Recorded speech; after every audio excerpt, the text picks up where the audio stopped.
히브리서는 편지라기보다는 설교입니다. 히브리서의 주제는 위대하신 예수님입니다. 히브리서의 독자는 유대 그리스도인입니다. 유대교에 있다가 기독교로 개종한 그리스도인들입니다. 그 당시 유대 그리스도인들은 로마 제국으로부터 엄청난 핍박을 받고요. 또 유대교로부터도 다시 돌아오라 회유를 받고 있는 상황입니다. 그래서 히브리서 저자는 신앙이 흔들리는 유대 그리스도인들에게 예수님의 위대함을 설교하고 있습니다.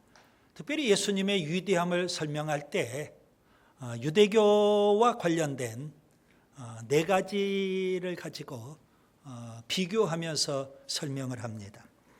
첫째, 예수님과 선지자를 비교합니다. 예수님은 선지자들보다도 위대하시다 하는 겁니다. 둘째, 천사들과 예수님을 비교합니다. 예수님은 천사들보다도 위대하시다. 셋째, 모세와 예수님을 또 비교합니다. 예수님은 모세보다도 위대하시다. 그리고 넷째, 대제사장과 예수님을 또 비교합니다. 예수님은 대제사장들보다도 위대하시다. 이렇게 설교하고 있습니다.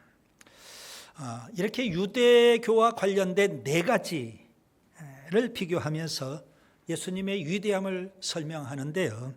히브리서 저자는 특별히 네 번째 주제, 예수님은 대제사장보다도 위대하시다. 이 부분을 아주 집중적으로 그렇게 이제 설명을 하고 있습니다. 히브리서 4장 14절부터 10장 18절까지가 바로 네 번째 주제를 갖고 설명하고 있는 내용입니다. 예수님은 대제사장들보다도 위대하시다.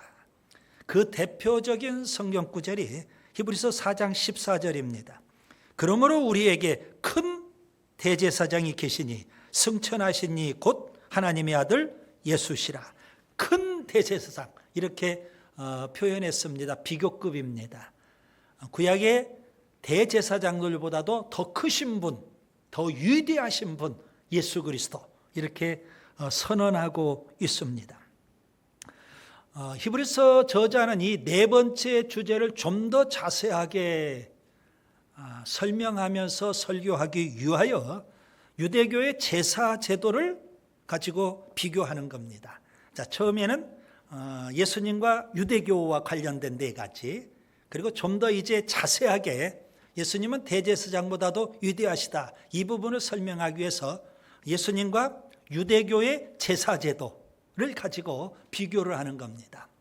유대교의 제사 제도에는 5가지 요소가 꼭 있어야 됩니다. 먼저 제사장이 있어야 돼요. 그리고 두 번째 성막 혹은 성전이 있어야 되는 겁니다. 그 다음에 셋째 언약, 율법이 있어야 되는 겁니다. 네 번째 속죄 제물이 있어야 됩니다. 다섯 번째 제사법, 번제, 소제, 화목제, 속건제, 속죄제 그런 제사법이 있어야 돼요. 이 5가지 유대교의 아주 중요한 제사 요소인데요.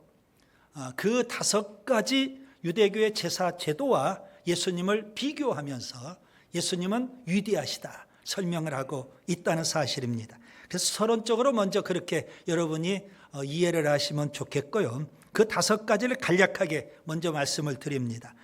첫째, 히브리서 4장 14절부터 7장 28절까지 제사장을 비교하고 있는 겁니다. 첫 번째 요소가 제사장이죠. 그래서 아론의 반차를 따르는 제사장이냐 아니면 멜기세덱의 반차를 따르는 제사장이냐 이걸 비교하고 있는 겁니다. 둘째, 오늘 본문입니다. 성소죠. 두 번째 중요한 요소가 성소, 성전이라고 말씀을 드렸어요. 그래서 땅의 성소냐, 땅에 있는 성전, 성막이냐, 아니면 하늘의 성소, 하늘의 장막이냐, 이걸 비교하고 있는 겁니다. 셋째, 오늘 본문 다음이죠. 히브리서 8장 6절부터 13절입니다. 언약, 율법입니다. 율법. 그래서 율법이냐, 복음이냐, 옛 언약이냐, 새 언약이냐. 옛 언약은 신의 산 언약이죠. 새 언약은 십자가 언약입니다. 그래서 시내산 언약이냐 십자가 언약이냐 이걸 비교하고 있는 겁니다. 그 다음에 넷째, 히브리서 9장 1절부터 28절까지 희생제물입니다. 하나님 앞에 제사를 드리는데 희생제물이 꼭 필요하죠. 그래서 유대교의 제사 가운데 가장 중요한 것은 짐승의 피를 드려야 되는 겁니다. 짐승 제물을 가지고, 그래서 짐승의 피냐 아니면 예수님의 피냐 이걸 대조하고 있는 겁니다. 그 다음에 다섯째, 제사법이라고 했죠. 히브리서 10장 1절부터 18절까지입니다. 자주 드리는 제사냐 아니면 한 영원한 제사냐 이겁니다. 제사장들은 자주 드려야 됩니다. 매일 성소에 들어가서 조석으로 제사를 드려요. 이걸 상번제라고 해요. 대제사장은 1년에 한 번 지성소에 들어가서 대속죄일 때 본인의 죄와 백성들의 죄를 속하는 속죄제를 드리는 겁니다. 아무튼 자주 드리는 제사냐 한 영원한 제사냐, 예수님은 한 번에 영원한 제사를 드리셨다는 겁니다. 아니면 매일 드리는 제사냐 단번에 드리는 제사냐 이걸 대조하고 있는 겁니다. 자, 그동안 유대교의 제사 제도 가운데 첫 번째 요소 제사장의 문제를 말씀을 드렸습니다. 아론의 반차를 따르는 제사장이냐 멜기세덱의 반차를 따르는 제사장이냐 이거죠. 예수님은 유다 지파 다윗의 후손으로 오셨습니다. 구약의 제사장은 아론의 직계 자녀들만 가능했습니다. 율법에 그렇게 규정을 했거든요. 그런데 예수님은 어떻게 제사장이 될 수 있겠느냐? 히브리서 저자는 구약 성경에 딱 한 번 나오는 말씀, 그 말씀을 놓치지 않습니다. 아주 대단합니다. 구약 성경의 그 많은 말씀 가운데 그 한 말씀을 히브리서 저자는 놓치지 않는 겁니다. 시편 110편 4절의 말씀입니다. 여호와께서 맹세하고 변하지 아니하시리라 이르시기를 너는 멜기세덱의 서열을 따라 영원한 제사장이라 하셨도다. 그래서 지지난 시간에 멜기세덱이라는 인물은 어떤 인물이냐 우리가 살펴봤습니다. 창세기 14장 18절, 그는 아주 독특한 인물이에요. 왕이면서도 제사장입니다. 왕이면서 제사장. 그러면서 히브리서 저자는 이렇게 설명을 하죠. 멜기세덱이라는 인물을 설명하면서 멜기세덱은 아론보다도 위대하다는 겁니다. 그리고 아론의 조상인 아브라함을 언급을 합니다. 아브라함은 믿음의 조상이면서도 아론의 조상입니다. 그런 아브라함보다도 멜기세덱이 더 위대하다. 거기까지는 우리가 성경을 통해서 찾을 수 있어요. 그런데 저는 놓치지 않고 거기 한 가지 더 팁을 드렸습니다. 그럼 멜기세덱과 예수님을 비교해보자.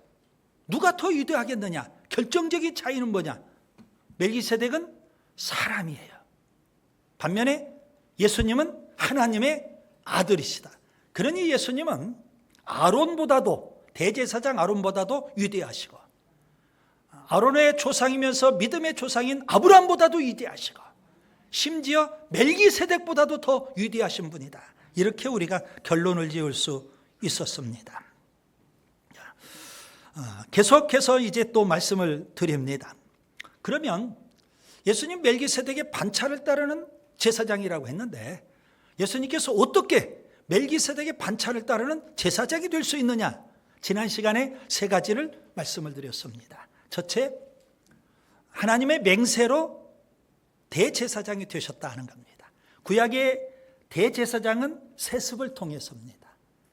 그러나 예수님은 하나님의 맹세로, 그렇기 때문에 사람의 세습이냐 하나님의 맹세냐 뭐가 더 위대하겠느냐 비교해보라는 겁니다. 둘째, 예수님은 새 언약으로 대제사장이 되신 겁니다.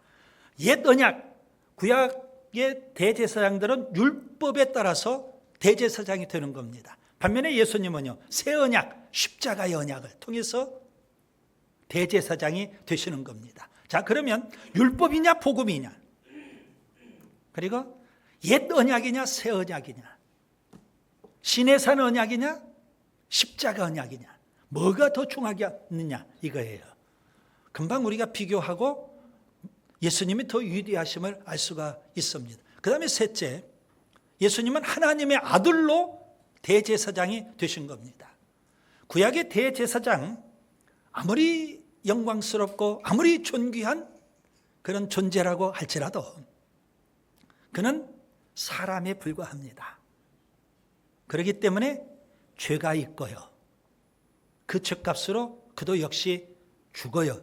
죽으면 그의 제사장직도 거기서 끝나요.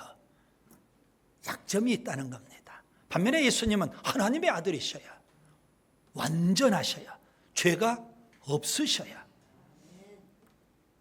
그 예수님은 십자가에 죽으셨지만 부활하셨어요. 영원히 살아계셔요. 그래서 예수님의 제사장직은 영원한 대제사장직이다. 이렇게 말씀드릴 수가 있고요. 그 둘을 비교해 보면 뭐가 더 위대하겠느냐 이겁니다. 자, 거기까지 우리가 살펴봤어요. 이제 오늘 본문을 보겠습니다. 본문 1절. 지금 우리가 하는 말의 요점은 그랬어요. 요점이라는 단어가 나와요. 제가 오늘 히브리서 1장 1절부터 히브리서 7장까지 그 방대한 내용을 아주 간략하게 요약을 해드렸어요. 한 10분 정도. 오늘 1절의 말씀 때문에 그런 겁니다. 지금 우리가 하는 말의 요점은 히브리서 1장 1절부터 오늘 본문 바로 앞까지 요점만 간략하게 말씀을 드렸는데 제가 제 설교문을 한번 뒤져봤어요. 몇 번 설교했나. 16번 설교를 한 내용이에요. 16번 히브리서를 지금 그것을 압축을 해서 방금 말씀을 드렸고요. 그 다음에 히브리서 오늘 본문 1절을 계속 보세요. 이러한 대제사장이 우리에게 있다는 것이라 이겁니다. 히브리서 저자는 예수님의 위대함을 지금 계속 설교하고 있어요. 그러면서 강조하는 게 뭘까요? 그 예수님이 우리에게 있다는 겁니다. 아멘. 저는 여러분에게 이런 질문을 던지려고 합니다. 여러분은 히브리서 저자가 말하는 위대하신 예수님, 그 예수님이 계시는지요? 여러분에게, 여러분 마음속에 히브리서 저자가 설교하는 그 위대하신 예수님이 여러분 마음속에 계시느냐 이겁니다. 유대 그리스도인들, 신앙이 흔들리는 유대 그리스도인, 분명 히브리서 저자가 질문하면 그들은 이렇게 대답을 했을 겁니다. 예, 맞습니다. 우리 마음속에 그 예수님 계십니다.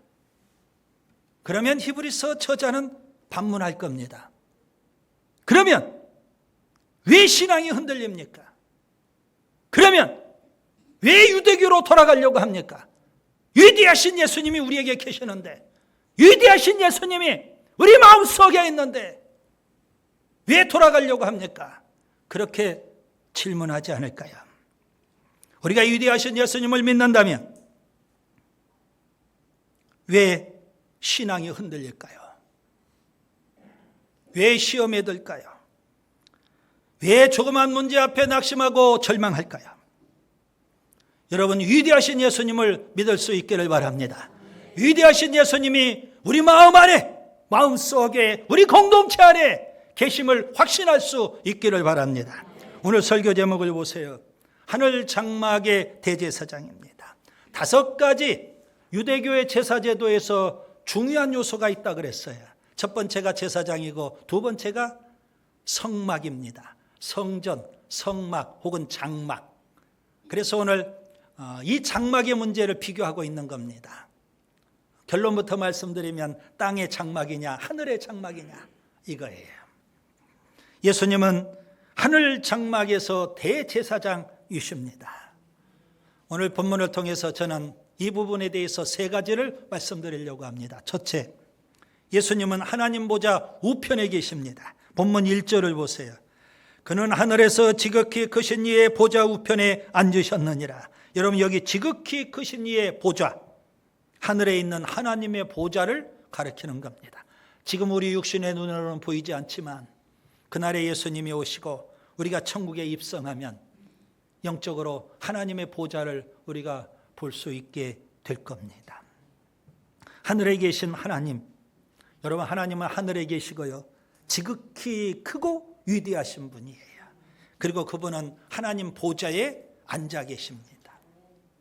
여러분 여기 하나님의 보좌, 이 표현은 하나님의 주권, 하나님의 통치, 하나님의 권능, 이것을 의미하는 겁니다. 그런 하나님 곁에 오른편에 예수님께서 앉아 계신다. 그 예수님은 하나님과 동등이신 분입니다. 하나님의 독생자이시고 하나님의 아들이십니다. 그분이 현재 하나님 보좌 우편에 앉아 계신 줄 믿습니다. 하나님 보좌 우편에 앉아 계신다. 이 말씀만 여러분이 받은데요, 그 말씀을 좀 더 깊이 음미해 보시기를, 묵상해 보시기를 바랍니다. 하나님 보좌 우편에 앉아 계신 전후에 예수님의 행적 5가지를 여러분이 기억하셔야 됩니다. 첫째, 성육신입니다. 하나님의 아들이신 예수님 육신을 입고 이 땅에 오셨습니다. 둘째, 십자가의 죽음입니다. 온 인류의 죄를 지고 십자가에 물과 피를 다 쏟으시고 죽으셨습니다. 셋째, 부활입니다. 사망 권세를 이기고 예수님은 부활하셨습니다. 넷째, 승천입니다. 하늘로 올라가셔서 하나님 보좌 우편에 앉아 계십니다. 다섯째, 재림입니다. 예수님은 다시 오십니다. 성육신, 십자가의 죽음, 부활, 승천, 재림, 이 5가지는 복음이라고 해요. 복음의 가장 핵심적인 내용입니다. 여러분 우리가 예수님을 믿는다고 할 때 이 5가지를 믿어야 되는 겁니다. 예수님의 성육신, 예수님의 십자가의 죽음, 예수님의 부활, 예수님의 승천, 예수님의 재림. 그 가운데에 예수님 하나님 보좌 우편에 앉아 계심이 있는, 승천하셔서 하나님 보좌 우편에 앉아 계신 예수님. 그래서 오늘 본문 하나님 보좌 우편에 앉아 계신 그 예수님이라는 이 사실은요, 예수님의 성육신, 십자가의 죽음, 부활을 전제하고 있는 겁니다. 그리고 예수님이 하나님 보좌 우편에 앉아 계시다는 것은 예수님이 지금도 대제사장으로 우리를 위해서 중보하고 계신다, 그런 의미가 그 안에 함축되어 있습니다. 그 다음에 둘째, 예수님은 참 장막에서 섬기십니다. 본문 2절을 보겠습니다. 성소와 참 장막에서 섬기는 이시라. 이 장막은 주께서 세우신 것이요 사람이 세운 것이 아니니라. 여러분 사람이 세운 장막이 있어요. 그리고 예수님이 세우신 장막이 있다고요. 사람이 세운 장막은 이 땅에 있는 거였죠. 시내산에서 모세가 세운 장막이 있어요. 모세의 장막이라고 한번 표현해 볼게요. 다윗 왕 때 또 다윗이 세운 장막이 있어요. 다윗의 장막이 있습니다. 성경에 표현 나오죠. 그 다음에 다윗의 아들 솔로몬은 성전을 세웠어요. 솔로몬의 성전도 있고. 그리고 솔로몬의 성전이 무너지고 바벨론 포로 이후에 스룹바벨이 또 성전을 세웠어요. 스룹바벨 성전이 있어요. 신구약 중간 시대를 거치고 나서 예수님 당시에 헤롯 성전이 또 있었어요. 헤롯이 새로 성전을 세운 게 아니에요. 스룹바벨 성전이 신구약 중간 시대를 거치면서 많이 훼손이 됐어요. 그래서 건축가였던 헤롯이 대대적으로 증개축한 것이 헤롯 성전이에요. 그래서 스룹바벨 성전의 연장선상에 있다. 아무튼 땅에 장막이 있고 혹은 성전이 있어요. 사람들이 만든 거예요. 반면에 하늘에 있는 장막, 예수님이 만드신 거라고 오늘 본문에서 말씀하고 있습니다. 아무리 솔로몬 성전이 화려해도, 아무리 헤롯 성전이 웅장해도 예수님이 세우신 하늘의 성전, 오늘 본문 표현대로 한다면 참 장막. 여러분 참 장막이라는 것은 하늘의 장막이 진짜라는 의미입니다. 땅에 있는 것은 다 가짜예요. 오늘 본문 5절을 보세요. 하늘에 있는 것의 모형과 그림자에 불과한 겁니다. 예수님은 하늘의 참 장막에서 대제사장으로 섬기는 일을 하고 계신다는 거죠. 그러니 여러분, 땅의 장막에서 섬기는 대제사장들과 어찌 비교가 되겠어요? 여러분, 지금도 그 예수님은 하늘의 참 장막에서 대제사장으로 영원히 우리를 위해서 중보하고 계시는 줄 믿습니다. 셋째, 예수님은 단번에 자기를 드리십니다. 본문 3절을 보겠습니다.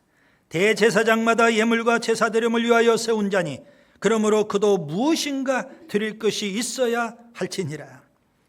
구약시대에 하나님께서는 제사장을 세우실 때 무슨 목적으로 제사장을 세우셨을까요? 오늘 본문에 딱 두 가지로 표현했죠. 예물과 제사드림을 위해서.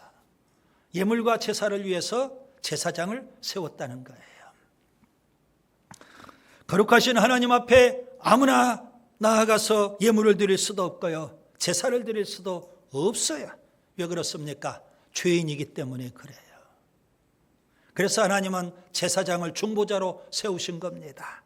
제사장을 통해서 하나님 앞에 예물도 드리고 제사도 드리라는 겁니다. 그게 바로 구약의 율법이에요. 제사장도 아무나 하는 게 아니에요.